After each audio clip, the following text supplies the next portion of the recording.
James Gray est cette semaine à Lyon pour l'hommage que lui rend le Festival Lumière sur les lieux mêmes de l'invention du cinématographe par les frères Lumière. Une rétrospective de son œuvre, une masterclass, ainsi que l'avant-première de son dernier film, présenté à Cannes.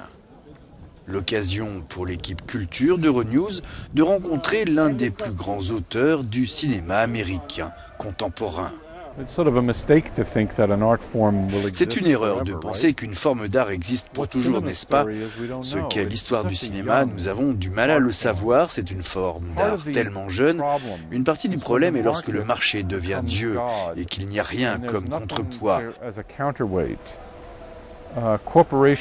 Les entreprises commencent à consolider leur pouvoir et, comme je l'ai dit, elles commencent à former les gens et à anticiper et créer leurs propres attentes.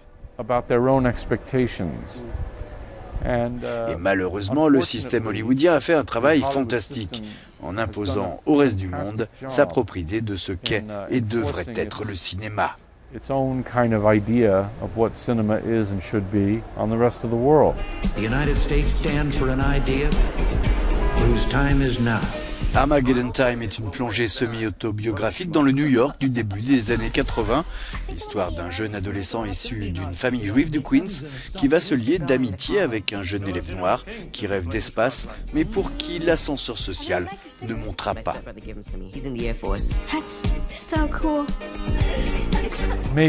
Peut-être que la distance du passé nous permet de voir les choses plus clairement aujourd'hui.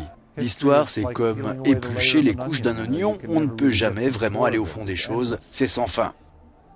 Et donc j'ai essayé dans mon film de ne pas dire que tout le monde est fautif. Il ne s'agit pas de ça. Nous faisons tous de petites choses pour essayer de contrer une catastrophe collective. Un regard sur les inégalités sociales, la ségrégation, l'antisémitisme et le libéralisme triomphant, un passé encore très présent pour James Gray. Le film sort sur les écrans européens cet automne. Firm handshake. Okay, give me a hug.